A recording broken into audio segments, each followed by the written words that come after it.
See?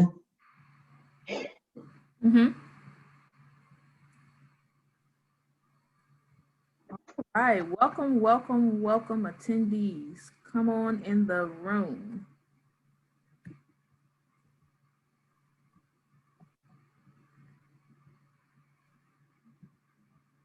We're gonna start in about 2 or 3 minutes, give time for people to come in and get situated.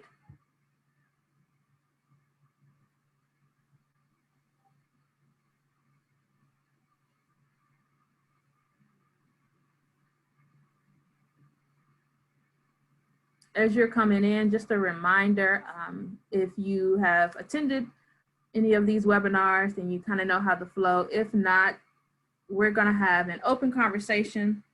In today's topic, we're talking about barriers facing underrepresented minorities from an HBCU perspective. If you have questions, please place those in the chat and or in the Q&A section. And once again, we're gonna start in about 2 to 3 minutes, just giving people time to come in.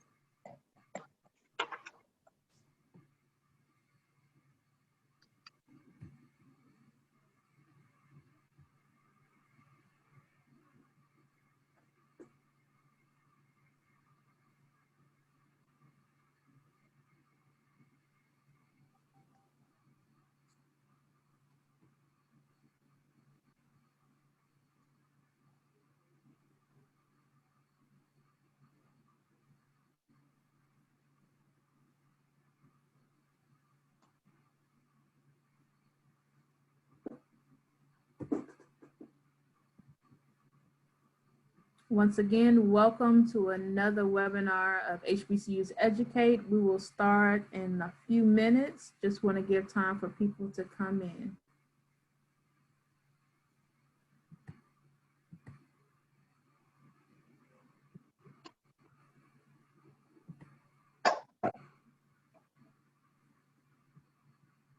We will have a Q&A at the end of our conversation, so please have your questions ready. You can place questions in the chat or utilize the Q&A function throughout this conversation so that we can pose your questions at the end.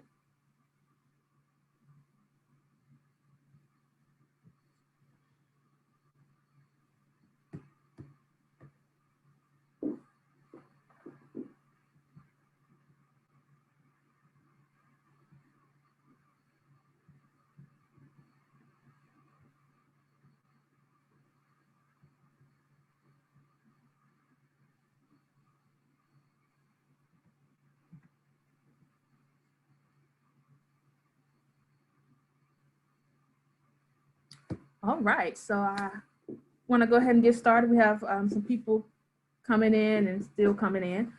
So today, welcome to another episode, session, whatever you want to call it, of HBCUs Educate. I am Dr. K. So happy to serve as the HBCU Division Chair for NASPA Region 3 and to be the host of this webinar series as we focus on staff development, professional development, trends, etc., from an HBCU perspective, allowing those that do the research, that work at these campuses, to provide the knowledge to colleagues. And so I'm excited for today that we have a great panel. We have a great discussion. I'm always intrigued by the prep of the webinars and getting good and dirty with the information and saying, hey, keep that same energy when we come on live so that the attendees can feel that too. And so today we're talking about barriers facing underrepresented minorities from an HBCU perspective.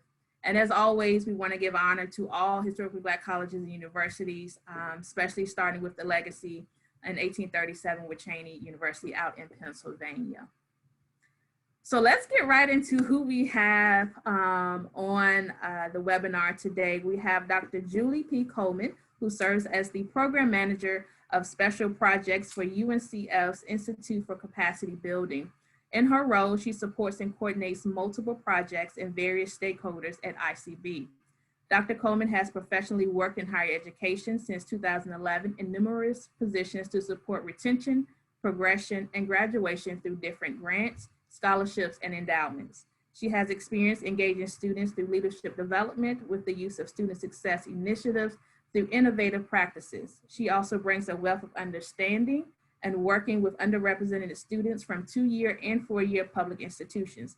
Dr. Coleman graduated from the University of West Georgia with a BA and an M.Ed, and from the University of Wisconsin-La Crosse with an EDD in Higher Education, Administration, and Leadership.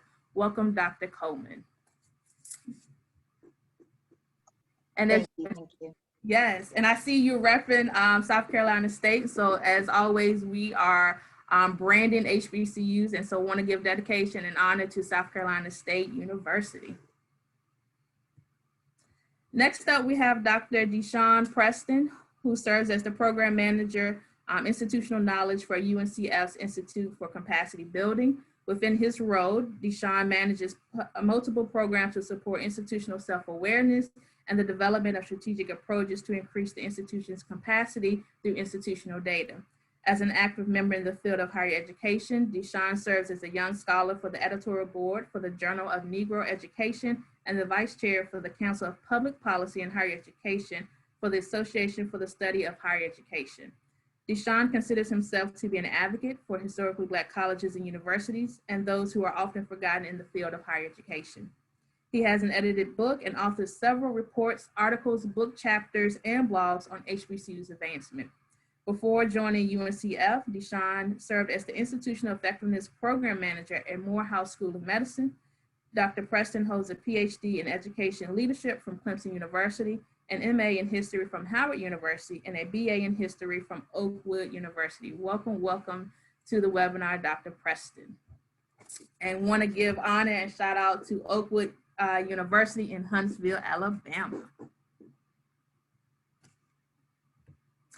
And last and certainly not least, we have Dr. Nadrea Joku, who is a Senior Research Associate at the Frederick D. Patterson Research Institute of UNCF. Dr. Joku conducts empirical research related to guided pathways and student success and supports the evaluations of projects within the Institute for Capacity Building.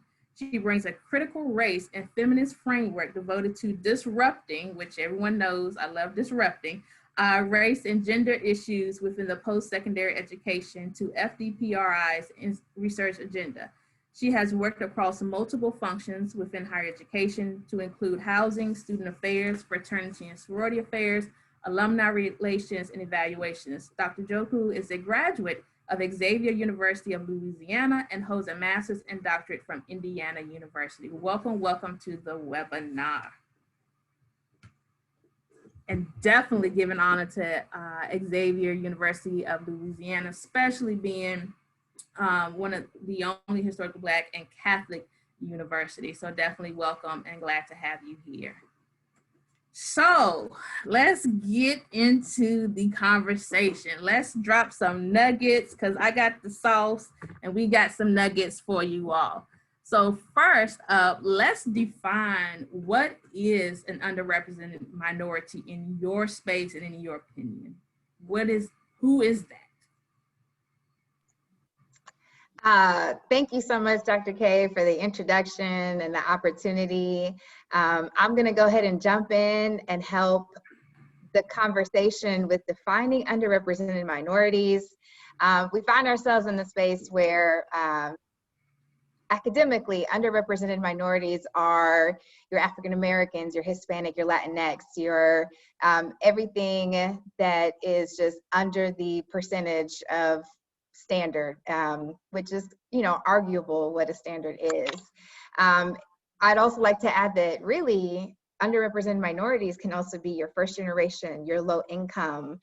You start to kind of explore different identities that fall underneath this really critical identity. Because if you really think about what underrepresented means, under is to be bottom, it's to be less than, it's to be not to standard, not to what everyone else is deeming to be the above represented group. So it really does encompass a lot of different identities there. And so I'm gonna go ahead and turn it off to my colleagues so that I don't take up too much time in the beginning, because I can go on. Thank you, Julie. Yeah, for us, underrepresented means the students that exist at the margins of institutions. And that definitely comes into play when we're talking about intersections of identities. HBCUs have a legacy of support. They're known and have a history for being institutions that are, as Dr. Jelani Favor says, shelters in the midst of storms.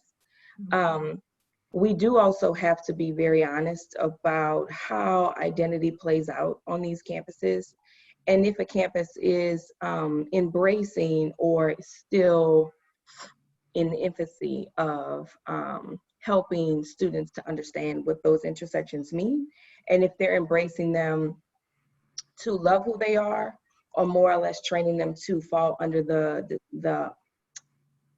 premises and the box of respectability politics. And so underrepresented minorities for us also means the LGBTQ plus student population. It means if a student travels, let's say from New Orleans, if they travel from DeRidder, Louisiana to New Orleans to attend Xavier University, they're a rural student in an urban environment. Or if they travel from Atlanta to go to Albany State University, they're an urban student in a rural environment. So it's all about making sure that HBCUs live up to the practice of centering Black voices, Black and brown voices. I love that. So what I heard in that was also the culture of HBCUs, you know, the culture in terms of, one, how we were founded and what that looks like now, because you mentioned the intersecting identities, and some of those identities students don't even recognize they have until they get to a college campus. So can you all kind of, let's move into that a little bit, because I think when we talk about HBCUs and the culture of that institution and centering the Black voice, the brown voice, and what that really looks like when I'm 18, let's say a quote unquote traditional, that's really no traditional student nowadays, but a traditional first year student comes in 18 years old, and I don't know all of who I am outside of what society has told me because of the color of my skin. How does that show up on these college campuses, especially as it relates to HBCUs? And then let's tap into this whole idea and concept of MSIs. Sure.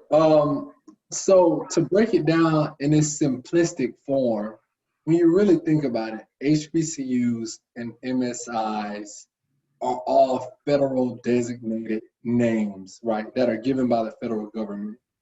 My argument would be HBCUs would be HBCUs if the federal government never gave them the title in the first place.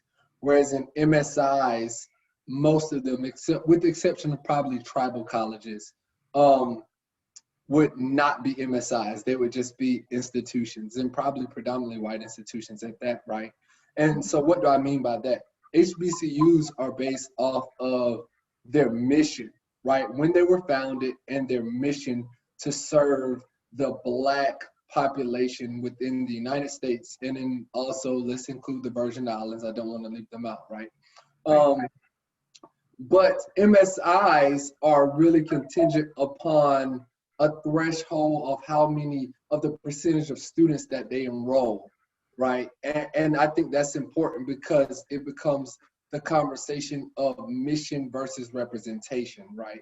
And so for HBCUs, it is their mission, it is their lifelong duty. When they decide on policies and practices and strategies, it is their mission that they're taking into account, right? Even when it comes to accreditation, which has probably been, we won't get into that, right? But that's one thing that people have always kind of mentioned is like, hey, give me some credit for filling out my mission.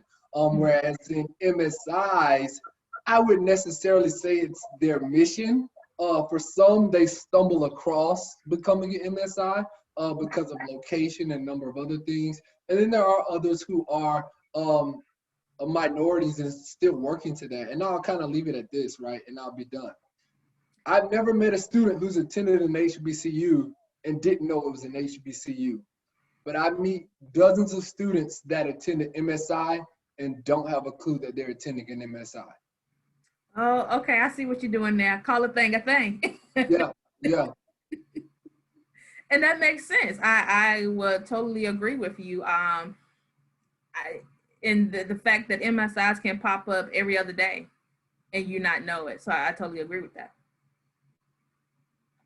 Yeah, I agree with all the points. I do want to highlight the work of Dr. Gina Garcia in trying to help us lift what the meaning of HSIs are, Hispanic Serving Institutions. They fall under the MSI designation. In a lot of instances, as Deshaun pointed out, they stumble across the designation, get the federal funding, but unlike HBCUs, they don't necessarily live up to fulfilling the mission of serving the underrepresented populations that give them that designation. Yeah, yeah. And can I add to what Nadrea was saying real quick? I'm sorry, Julie. And that is right, not to discount MSIs, because to Nadrea's point, right, I know some Hispanic serving institutions, and that if they put it in their mission statement, they have become a lot more explicit, right, about serving our Latinx community. And so I wouldn't dare discredit them. But at the same time, right, I have also, or I'm aware of certain institutions that said, ooh, I'm 2% away from enrolling. Let me up my enrollment for Hispanic students so I can get this MSI designation and have access to those federal dollars. So definitely don't want to discredit those HSIs that are doing the work and are intentional about serving the Hispanic community. And I think that's a perfect bridge, Deshaun. I think maybe you already knew where I was going, so I appreciate you. But there is this idea, perhaps a theory, that some MSIs, like mentioned before, are kind of stumbled upon. It kind of just happened. And so what they do is that when they get into that new space of moving away from a predominantly white institution to an MSI, they start to say, we and us, and we will do this together, with the reporting structures identifying the minority populations, but still making it feel as cohesive. And so at the same rate, while I can understand the importance of that, I also kind of see the fault of not appropriately and proactively giving a space for minority students that are pushing the numbers and enrollment to serve the institution as an MSI. So I would argue at the same place that there needs to be more intentionality of recognizing how close you are to reaching that MSI margin and understanding what is it that that institution can do to be more intentional with that, as opposed to, you know, as my colleague shared, like HBCUs, they said, this is what we are doing, this is who we are serving, and this is why we're doing it, point blank period. So I think it's just a funky gray area that I just kind of irks me in conversation. Yes. So, you know, saying that, also recognizing that HBCUs can HBCUs become MSIs. I know St. Philip College, I believe, in Texas is an HBCU, but also Hispanic serving institution. Same with I believe Houston Tillerson. They also have the double designation, and so very much so possible. Even when you consider that there are some HBCUs that have where Black students are the minority, such as Bluefield State in West Virginia, right? In West Virginia, and so I think that's also something to consider. But I would even argue, even in those spaces, right, that it's something that I managed to leave out was that a number of the faculty administration, right, they resemble us. They resemble that of people of color and minority groups, whereas in some of our MSIs and other predominantly white institutions, they might have that one token person who kind of is representing those historically marginalized and minoritized groups. And so that's also important, right? And then of course with HBCUs, and I think Julie and Dr. K, you even mentioned it, right? MSIs are popping up all over the place. I was just reading an article about how HSIs almost doubled this past year. But HBCUs, they start off with 109, there'll never be any more, right? We'll never add to those. And I think, right, that's also an important piece of preservation, right? While we talk about preserving our HBCUs, why everyone would rally around Bennett, right, when they had their issues with Sachs and a number of other institutions that have, and why everyone, right, at the same time praises Bennett for going towards tracks and praising Morris Brown for, even though it took them 20 years, coming back and saying, hey, we'll be resilient and we'll open up because there'll never be another Morris Brown, right? And so to me, that's important, right? And unique in that HBCU experience, unlike probably any other institution in higher education. Mm-hmm.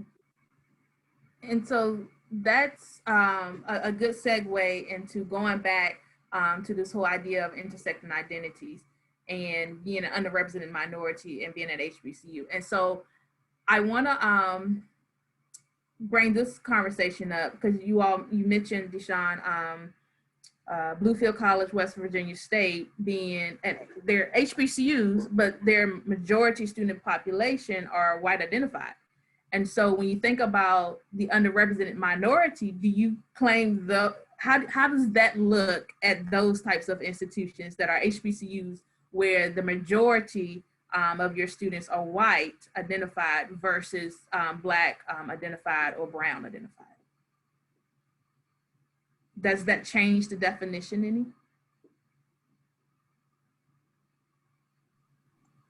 That's a really layered question. Right. I was like, where do I cut, from the left or the right? Like, right. Because I mean, for me, it gets very layered and nuanced. Mm-hmm. So a conversation that in the same vein, I think, let me start here. A conversation we often have, I know Deshaun and I have had this conversation before. I mean, we've had it across all of our colleagues at UNCF, is about the business model of higher education. Mm-hmm. And how HBCUs have tried to lean into the business model by diversifying their student population. Right. Which includes, if you think about Xavier, the pharmacy school might be 40% Black. You have a significant population of Asian students, white students, and some would argue that when they come on campus, they feel like we would have felt when we were like at Clemson or I went to Indiana University. It's a fish out of water experience. And yes, in those cases, they may be one of 20 in an English class or an AFAM class. I would argue that the difference between being one of many white versus Black is that when I leave campus as a Black woman, I'm still a Black woman and I'm still a minority. However, when those students leave, that experience is completely different. Right. So HBCUs are in a very unique position. In the case of Bluefield State, Xavier, Houston-Tillotson, when they're educating, African-American and Latinx students, where we can give them a piece of who we are in our culture while they're there.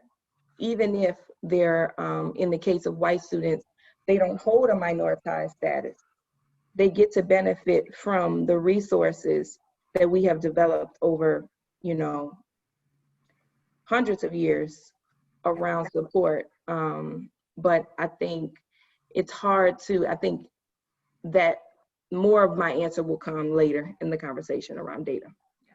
And I think that is a great concept and thought process that HBCUs can give that experience versus someone like me who did not go to an HBCU PWI experience, and I got none of that. And just working at an HBCU, I've received so much more, right? And so I think that's a great point that you make, that HBCUs are definitely in a position to not only just be more diverse in terms of what people look like on the outside, but all these other intersecting identities. How do we learn as a group? And so really quick, Deshaun, really quick, I'm gonna let you get this award, but just let me interrupt real quick. Okay. I have to add that even as Hispanics, and based off of some of the research I've done, even as Hispanics that attend historically Black colleges and universities, we may not look the same on the outside, but there are very common, very similar experiences that both the African American community and Hispanics and Latinx community are still encountering, right? As they experience life outside of a protective realization type experience of an HBCU. And so I would even, add that as a member of the Latinx community, we're still fighting some things that we haven't yet achieved that the African American community has.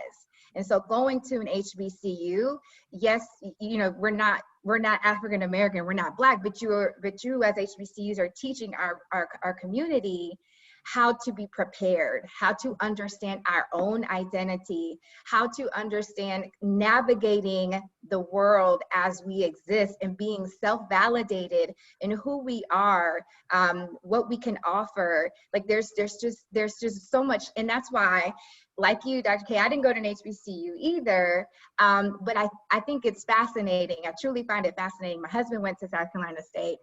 And because of the devotion and everything that he's gained from his HBCU and all his connections and his friendships, they've poured over. And so we have this long-standing conversation every fall about homecoming season. And he always asks me, well, what is your institution doing? And I'm like, we have this, we have that. I was like, what about you? Oh, well, we have Wednesday, Thursday, Friday, and everyone is welcome. You could wear the sweater. It doesn't matter if you went or didn't go. Like, everyone is family. You will find aunties and uncles everywhere. But I have to admit, if you go to my institution's homecoming, you can find some hot spots, but it's not the same. It's not that welcoming experience. And I think it's a beneficial experience as a non-Black, non-African American member of the community to be at an HBCU. Mm-hmm. Yeah, thank you for that. Deshaun, you gonna go? Yeah, I was gonna say, and a very, very quick point, right, is just more so along the lines of representation, right, and leadership and faculty. So even in those institutions that might, in those HBCUs, right, where the vast majority of the students are not Black, they're leaders.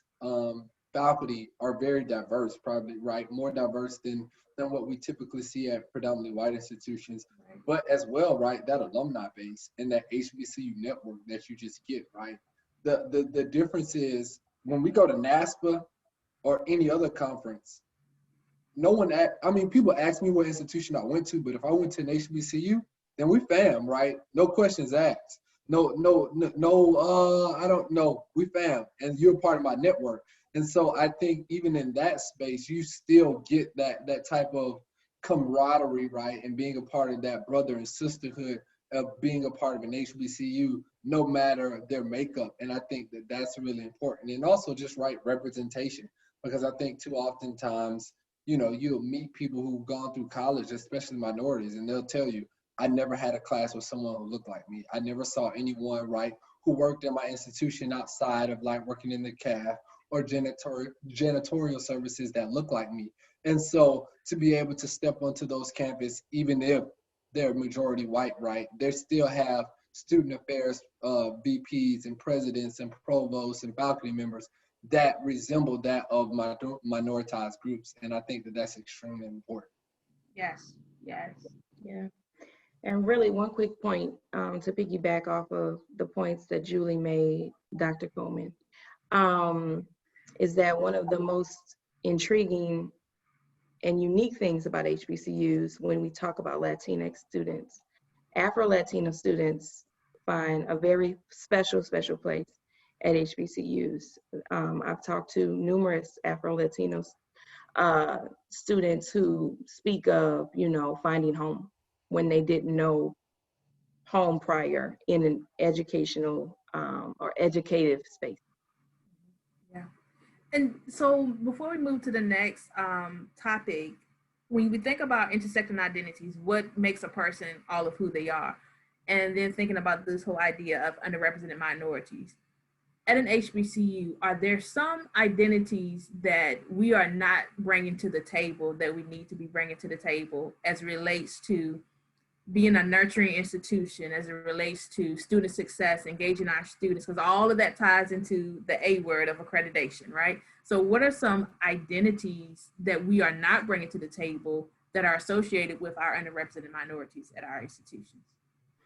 Well, some of the identities that we have not brought in full inclusion in the past are the LGBTQ plus students. I think that there are some remarkable strides that institutions are making. We can look at the trans policy that Spelman has recently introduced around admissions. We can look at the strides that Morehouse College has made by trying to include gay and trans students on their campuses. We can think of their appropriate policy issues in the past, research done by Dr. Steve Mobley and Jennifer Johnson, Dr. Lori Patton Davis about the appropriate policy and Morehouse's ability to pivot around their legacy and their history of serving gay and trans students.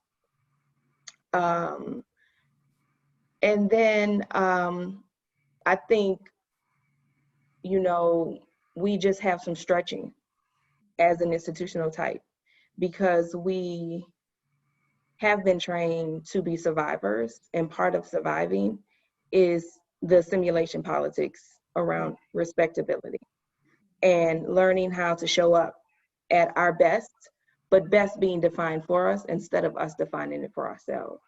And I think that that is where some HBCUs are doing excellent work, some are still stretching. That last part, whew, yes. Okay, I'm not gonna get oily on here. Yeah, and I would add, right, aside from the student population, I would argue in leadership, right, especially women. Women presidents come few, far in between, especially if it's not an all women's college, which we only have two, and so that can kind of go and explain a lot of the issues there. And even when we do get women who are in leadership, sometimes they're underappreciated, given a harder time, given some restraints and restrictions that are not given to men who their male counterparts, right? And so I think that that's also important for our HBCUs to begin to do a bit of soul searching and growth in. Yeah, because you know I was just in a group meet and yesterday, and you know we were saying it's 2021 and we're still saying the first female president at an HBCU, right? That's intriguing to me, and you know the question of, you know, going back to what you're saying, Deshaun, in terms of how we are viewed as women in general in this field, and then this whole idea that if we're in leadership, it's going to be always emotional, you know? So how that keeps, you know, women from not pursuing these types of roles. I agree, and I want to also add sexuality into that when we're talking about leadership. I think that, again, how we show up and who defines what our best is limiting the pool of candidates we have to lead our institutions. When gay men feel restricted or at the margins of the possibility of becoming an HBCU president and not being open about, you know, their walk in life as a leader as much as their sexuality as well. Yeah, which I think is important because, you know, we talked about this whole idea of being at an HBCU, we get to see people that look like you.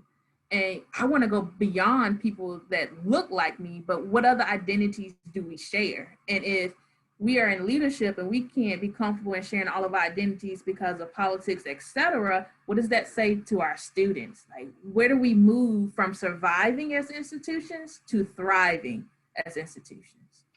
I'd even add that an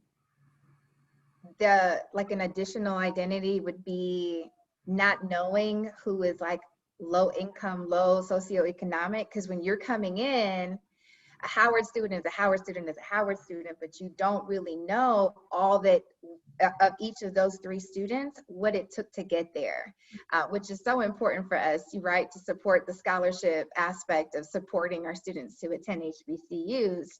But there is also that identity where you start to kind of get to know other people and start to realize just exactly where everybody's kind of situated and how much do you share, how much do you kind of, oh, your parents have, okay, I won't be able to make it this weekend, like because you just don't know. And so then, you know, slowly and surely, I think that those intersecting identities slowly come to light, and they slowly start to still, as Deshaun, like, you're still going to be family regardless, which is still, like, just to me is just, I think, something that really should be highlighted from HBCUs. Yeah, and I think with the pandemic, that removed some, unlayered some things, right? Because me, as someone who worked in housing, I knew that there were homeless students. And the ignorance of my colleagues to say, no, we don't have homeless students. And then this pandemic comes and you recognize we do have either homeless students or students that really don't want to go back home because of trauma or whatever else. And this has been a safe haven for them. And how do we respond to them in that manner? So I think unwrapping all of these identities and making it a true, and I don't necessarily like safe spaces per se, but making it a true space for me to be all of who I am without any judgment. Right. Totally agree. Yes. So, which moves into what are these barriers that are facing our underrepresented minorities on HBCU campuses? What barriers are there?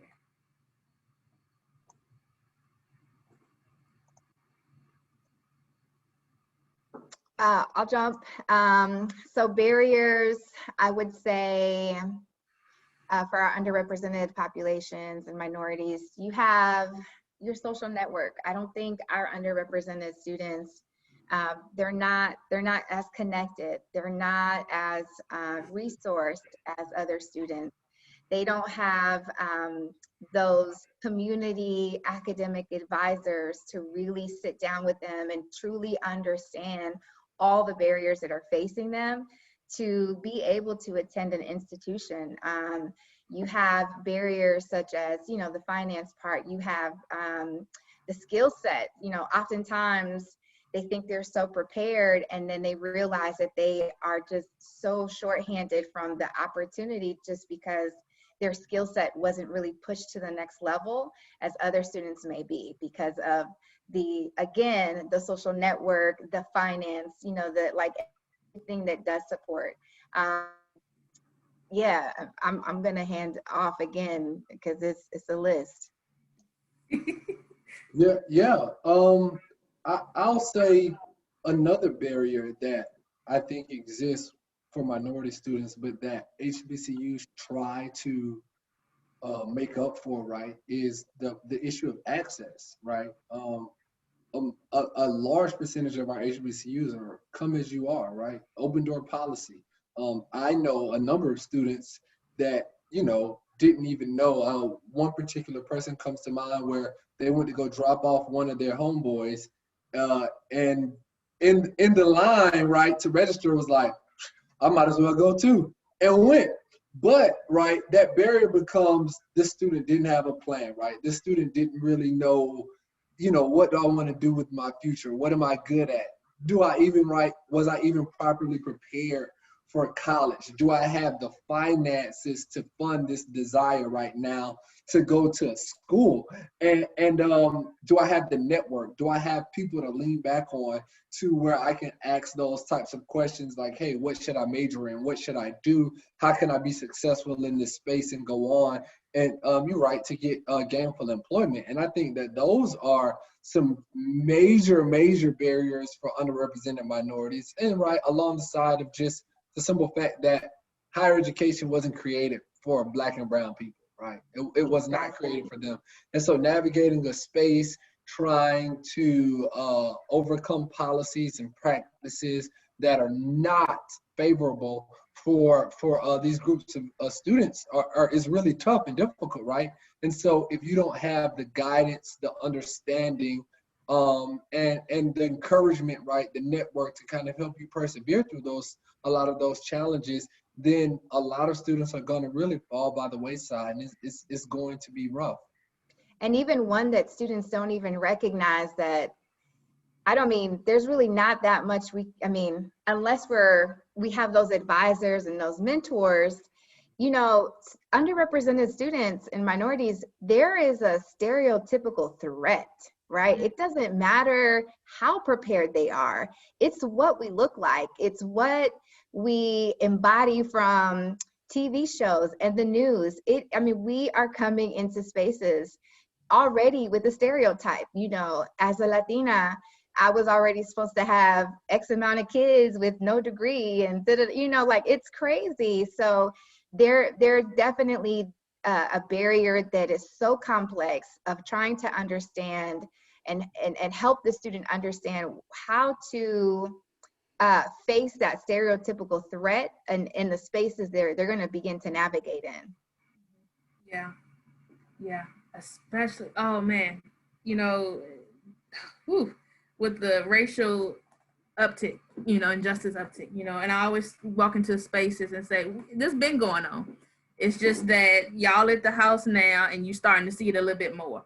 But this has been going on. And the fact of yesterday, just even yesterday, the verdict that was read, and in that same time, a young 15-year-old Black girl was shot and killed by police. Like, it is exhausting, right?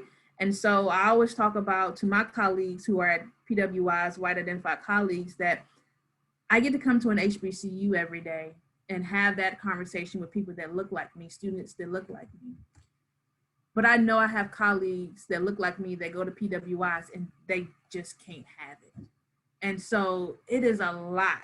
And so when you think about stereotypes and all that comes with it, that we are talking about but not talking about, and how that resonates with an underrepresented minority at an institution, and how, going back to what Dr. Joku said in terms of the nurturing, we're in positions to be so much more because of what we provide. I think that struck a nerve, but yeah, that's that's a good one. Yeah, I think too, one of the things about barriers that we won't understand, it's kind of like Maya Angelou says, when you know better, you do better. Mm-hmm. One of the things that my colleagues and I have really been engaged in with our work at ICB and FDPRI, particularly FDPRI is the research arm of UNCF, is collecting metrics on students and graduates so we better understand what the barriers are. I think a big part of the HBCU story, and probably the strongest, is alumni coming to the table with, I know this to be true because this is my experiential experience, and that is building the knowledge that I know what HBCUs are. And I think that serves us, and that's the reason why we have a tradition, Deshaun can speak to that, a legacy of families that go to the same school. You know, you go to Oakwood and the teacher taught your father. Or, you know, your grandmother got a master's degree in agriculture at TSU. And like Dr. Ed.D. Cole, now he's a historian on, you know, Black campuses and the experience of race on campuses, right? So you have these second, third generation students, these community members. I went to Xavier because my teacher went there, or that was in my neighborhood, so I was aware of it. But we don't still have enough data and metrics on what, one, students do after they graduate from these institutions and what they're experiencing when they're on campus. We kind of just talk about it anecdotally, and we don't have enough quantitative and qualitative data to support what we know so that we can make an argument to funders and those who are naysayers. I mean, I think we're going through this renaissance with HBCUs. I think it obviously has something to do with the Black Lives Matter movement, and student movement, which have been a long history of the HBCU legacy. But people are very interested in HBCUs now. The news articles we see are more positive than they're negative. But if you dial that back 2 years, when Deshaun and I first started working at UNCF, you know, there was this story, that story. Just last year, there were major press stories about the peril that HBCUs are in. and based primarily off of myth and fiction. And so in order to fight that, we have to do more with learning about student experiences and publishing that work, doing public scholarship like you're doing, Dr. K, work on mental well-being, environment-based studies. You know, what does it mean to go to Bennett and go to Spelman, and what is the same and what could be uniquely different? We really don't know. We have some anecdotal accounts. You could probably compare and contrast the things that you know, but there should be more work on that. And so the barriers that they face are really the barriers we have no idea about. Yes. Listen, you know, I'm all about assessment. And for me, being in student affairs assessment at the largest HBCU, and I look at the 100 other HBCUs, and when I got into this field, I didn't have another HBCU that I can go to and say, hey, what are you doing as it relates to student affairs assessment? And now I'm a unicorn in this space, right? And so I am really passionate about what is the student experience? Where is the evidence that demonstrates that? Not just the quantitative, but also the qualitative. And then how do we put that into research? How do we put that into publications so that we are writing the stories of what our students experience and not other people based off of, you know, whatever else. We're not gonna get into that. But we need to be writing the work.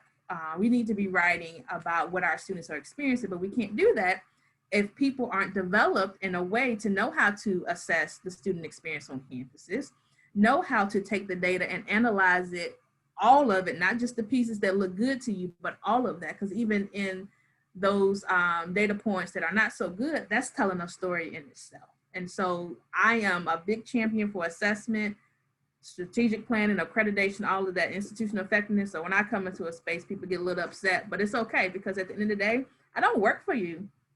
I work for these students.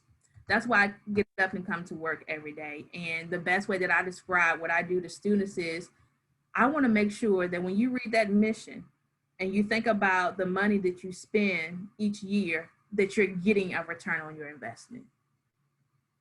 That's what it is for me. Mm-hmm. And I think what makes the work that we do, all three of us, Julie and Deshawn are in ICB and I'm in FDPRI, is we have 75 plus years, the life of UNCF, of experience of how to actually engage with the campus, how to pull out the good first, and then to assess where the challenges are and how to build those things up so that we can improve practice. Yeah, and now I'll say, right, it's also important because it puts HBCUs, right, as the experts. Far too often, because we have not been able to, right, collect the data and tell our stories like that, other campuses who are now new to this are now, you know, they're leading in wraparound supports, and they're leading out in food, you know, food closets and clothes closets, and now everyone is looking at them as experts. Whereas in, you know, like Nadrea said, my parents went to an HBCU. Back then, they were still going to faculty's house to eat because they had no food, right? They had summer programs, they had all of the above because of the community that exists within HBCUs, but there was no data behind it, right? It was faculty doing, they saw a need and they fulfilled that need, which is great. But what happens is when we don't collect that information and tell our stories, people monetize, other institutions will monetize it, right? And they'll tell that story to get more funding, to get more support, end up in the news, end up on 60 Minutes, like they've come up with some profound and innovative way to support students. When you look at an HBCU, like they've been doing that since they've been in existence, right? And we miss the mark so many times just because of simple things like that. Absolutely. I've always said HBCUs have always been in the race. We've always been in the race. Maybe not to the same rigor or maybe not to the same level of recognition. But I find it interesting that there are some student experiences that are so fruitful and they just have this long-standing legacy with HBCUs, and then other institutions, non-HBCUs, will see a glimpse of it and say, how can we recreate that experience? And so what they do is from the very beginning, they say, we had 5 students come today. And then the next semester, we had 20 students. So our percentage has jumped. And so those are the numbers, and that's kind of the dialogue that non-HBCUs begin to have. And so those are the numbers that people are interested in. And I'm a qualitative researcher by heart. You know, I leave all the quantitative to Nadrea and Deshawn. They know Qualitative too. Qualitative is by heart. So I'm interested in the why and how comes and how much more and how much less. Like, I want to know the inner workings. And so as a strategy, you know, what is it that is so successful at HBCUs? What makes your HBCU so special and unique that is an opportunity to begin at that moment, to just start taking what you can from previous experiences, to start tracking numbers or tracking attendance or tracking even financials, right? Because that's a whole probably other conversation, probably a whole nother webinar. But there's conversations that need to just go ahead and just start happening. That we just need to go ahead and jump in immediately and just start to collect our data. We just need to start to collect our data. We need to start putting it together. We need to come with the right paperwork so that we can finally be ahead in this race. And I think that's really what it is that we're coming, it's like going to the DMV. It's like, oh, this isn't the form. What do you mean it's not the form? This is the form. And I just think that we just have to find a way to really like just put all of our strengths and our skill sets together, just get ready. We're in the race. We've always been in the race. And like Deshawn said, people are taking some of those strengths and claiming them as their innovative new things that they've been finding. Yep. And I can, really quick, I wrote a blog about equity-minded frameworks and equity-minded assessment. HBCU's been doing it. We were founded because of such, right? And so once again, we're not the authors of our own material, unfortunately, and we have to get back to that space. But looking at the time, if you all can provide maybe one call to action, a strategy that student affairs professionals can utilize as it relates to the conversation we had at HBCUs. Sure, I can go first, right? Mine is simple. Through the Career Pathways Initiative that UNCF has done, we've seen the importance, right, as well as the success of combining student services with academic services, right? Or student support services, with academic service. And I think that allows our instructors to do a number of things, right? One, understand the student and the issues that a student might be dealing with outside the classroom, but also to ensure that the student is on the right path to the career in which they desire. We know that our students, many of them, right, low income, don't have the money to and can't afford to be in school for 6, 7. We all know those persons who've been there for like 10 years, right? Those days are long gone. And so we have to begin to figure out ways in order to get our students in and through college in a timely manner. And I think that joining student support services and academic services working more closely aligned to one another, right, and breaking down that silos is a great tip in helping students.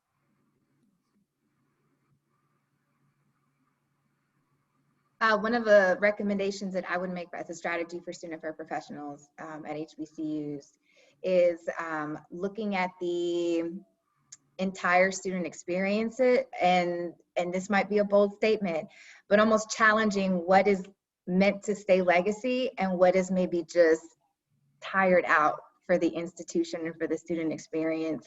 Like I said, it's a very bold statement, so I say this with so much love. There are opportunities for HBCUs to stretch their arms just a little further and to break out of a comfort box of what makes their institution their institution. Like I said, there's a legacy component, but I think there's an opportunity for figuring out how to take a program or a signature experience at their institution to the next level. And it's going to be uncomfortable because growth is uncomfortable, but there is still, there's still so much more fruit that will come after. And so my challenge would be to, challenge yourselves as practitioners in HBCUs to figure out how can we grow out of our box and really get maybe a new level of enrollment numbers, a new level of student participation on campus. Even to Deshaun, maybe that means rewriting your curriculum for one of your academic programs and saying, do we really need this course? Is it really something that we need to consider? How can we make this a shorter track for our students so that we can help our students graduate in 4 years and not maybe 4.5, depending if this class is offered in the fall or in the spring. So that's just my challenge / call to action. Awesome. And my simple call to action, or strategy for student affairs professionals, since we're going to be laser focused, is simple. One of the things I enjoyed the most about being a student affairs professional was the time that I blocked out in my camera to listen to students. I mean, being an HBCU professional means you have one title, but 7 jobs. Yes. And that means that you have to make time to listen to the student. And on top of that, I would say, when we're talking about underrepresented minorities, be aware of what your identities are and your experience, and speak only to that experience. And when necessary, point a student to a resource or a person who can help them with their experience if that is not yours. So I'm not going to try to sit here and say, I understand the trans experience and tell that student what to do or how to approach a problem. I can help them problem solve it through with them, but it's my role to give them the resources they need to find the community that will help them thrive. Hopefully it's on campus. Yes, I'm loving it. We're gonna have to do a part 2, I think. Can someone briefly talk about UNCF and what you all are doing in regards to HBCUs? Sure, I'll briefly state that one of the benefits of Michael Lomax's leadership at UNCF is being able to stretch the role UNCF plays in supporting HBCUs beyond funding to actually helping them build capacity, as well as inform data and the metrics. So that's where FDPRI and the Institute for Capacity Building comes in. And so it's amazing that we get to work in tandem in executing programs for students and staff and professionals to build the strengths and improve practices of HBCUs. So I'll drop the website on there, but ICB has a page, FDPRI has a page. We regularly release reports. And yeah, you should look out. FDPRI is scaling new studies around alumni and workforce, and ICB is honestly constantly scaling and helping institutions build capacity. They do more than they get credit for. And so for Institute for Capacity Building, not only do we provide general programming for our institutions, we're not just simply doing the professional development for our faculty, we're providing the everyday technical assistance to support the institutions, even in a time like our pandemic, right? We're customizing our resources for them so that we can figure out a way how to build their capacity, right? We're trying to take the uniqueness of each institution and strengthen the HBCU. We're trying to figure out how other ways that we're receiving this funding can we support, either if it's not from our resources, we're connecting. We're definitely the team that if we don't know how, we'll find a way for you. So we have everything from virtual, kind of technical assistance in a way. We have program managers that are working day to day with our institutions, with the staff, with the faculty to develop those career readiness opportunities that Deshaun spoke of. And we even have a branch of just finances. How do we strategically support our institutions to have a financial understanding of what's happening at their institution? How can we get to the next level with our institutions to figure out how to sustain and keep our legacies alive in our HBCUs?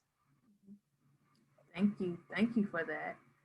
So we're at the time, but I want to give honor to anyone that may have questions or thoughts for our panel. So I am looking in the Q&A. So if you have questions, feel free to put them in the Q&A really quick and or in the chat, and we can get those answered for you. So we'll take about 3 or 4 minutes to see if anyone has any questions. Typically, people don't have questions, one or two things. They weren't really paying attention and they walked away, or you really gave it to them to the point where they recognize I got to go do some work in myself and take heed to what was said today.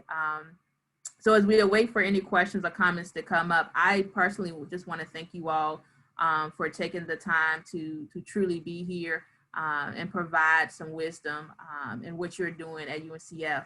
And so we do have a question. What is your, okay, we have a lot of questions. Okay, what is your best recommendation for how alumni can engage and support? I'll give a quick response, right? So one, mentor some of the students that are at your institution, right? And encourage your network of individuals to who have children to go to an HBCU, right? To support HBCUs.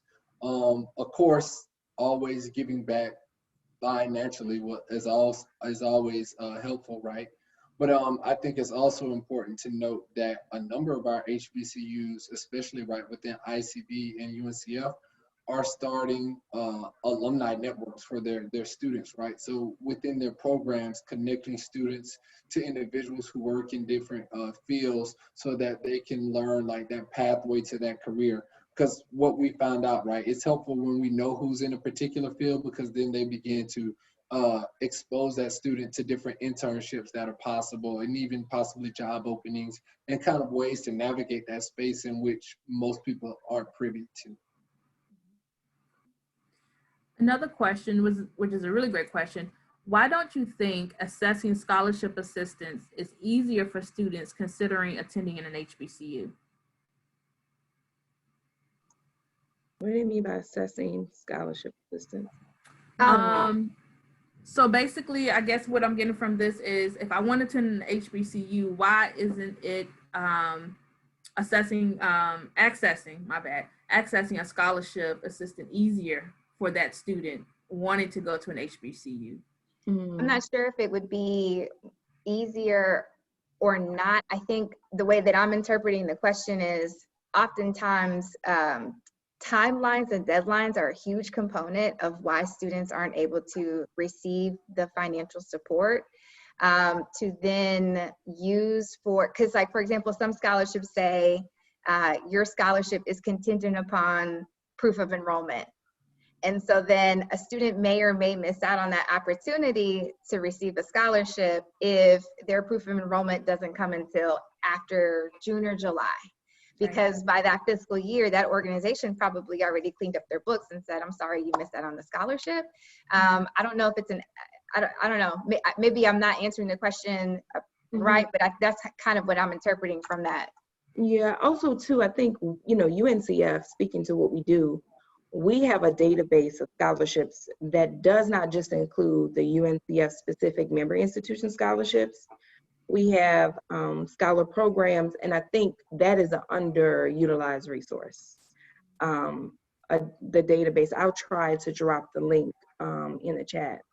But yeah, I think students, I think students are overwhelmingly undersupported in large, broad scholarship funds. And there are pockets of places to find scholarships that students just haven't been able to navigate. But there should be more funding. And I think with the glowing recommendations that HBCUs have been getting, the millions and billions of dollars that we've been contributed in the last 6 months, that could change. Yeah, and I was about to kind of add to what Nadrea said, right? I think you have to think about it from the standpoint of, I know so many people who were like, I got into Morehouse, I got into Spelman, I got into Hampton, I got into Howard, I got into, you know, all of these HBCUs.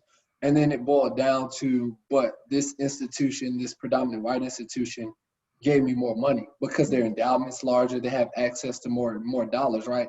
And that's why the funds that Mackenzie Scott gave to our HBCUs was so important, because oftentimes people give HBCUs money, yeah, but they give them with restrictions, and they have to be, you have to use it for certain things and all of the above. But when she gave that money, it was like, hey, use it for scholarships, use it as you need, as you best see fit. And I think that that's an important thing that oftentimes people kind of look over as it pertains to scholarships, is that, more well endowed and supported institutions find it easier to discount for their students and provide those scholarships. Yeah, and I think the other thing to add to that, I'm gonna be disruptive, is that you get all this money, but it depends on leadership how you're gonna use it. And it can be used in many different ways that is not necessarily scholarship money for students. And so that in itself goes back to kind of playing the politics of it and not knowing who your students are and the needs of the students, right? And so we'll take this last question. Has UNCF considering joining together with other organizations to create a broader network to increase the ease for students to receive support and discover these scholarships, meet deadlines, and have a financial plan in a timely manner? Team, all the time, don't we? We're always working with anyone who is willing to offer their resources and collaborate with institutions, whether in a town hall, whether in a training. We're always outsourcing as many people as possible, as many companies and organizations as possible. I'm gonna actually pass it on to Nadrea and Deshawn because they've been here longer. Yeah, I think what my knowledge though is that we have increased our participation with organizations like Complete College America, the Gates Foundation, trying to think of some other nonprofit or success-driven organizations in helping the institutions themselves become better prepared to support the students, and incorporating student success innovations in that pipeline experience to the through and out of college. And a lot of that does come with the professional development that Julie has mentioned. And all of those series of webinars and professional developments are open to all of our member institutions and the institutions that we engage in with our Career Pathways Initiative grants. There are two different groups of institutions that include private, public, and PBIs. Yeah, and I'll just say this, right? It's to Nadrea's point earlier, right? Dr. Lomax is always looking for ways for UNCF to be more effective and efficient, right? And so, without giving out too much information, right? They've been consistently meeting with different customer service companies, consulting companies, right, on how to better provide their product to students, to parents, to institutions, right? So that they are aware of those scholarships and that they are able to take advantage of them in a timely manner. Thank you for staying a little over to answer those questions. And so once again, I just want to thank you all for taking the time to be here. You have definitely got me going, and we got to do a part 2 of something somewhere. And so once again, thank you for your time and your space and the work that you're doing at UNCF, and especially the work that you're doing for HBCUs. And so to those who are watching, I hope you've enjoyed this conversation. Once again, it will be uploaded on our YouTube page. And just a reminder, our next webinar is scheduled for May 5th, and we're going to be talking about senior leadership and professional development from the HBCU perspective. Until next time, peace and blessings to you all.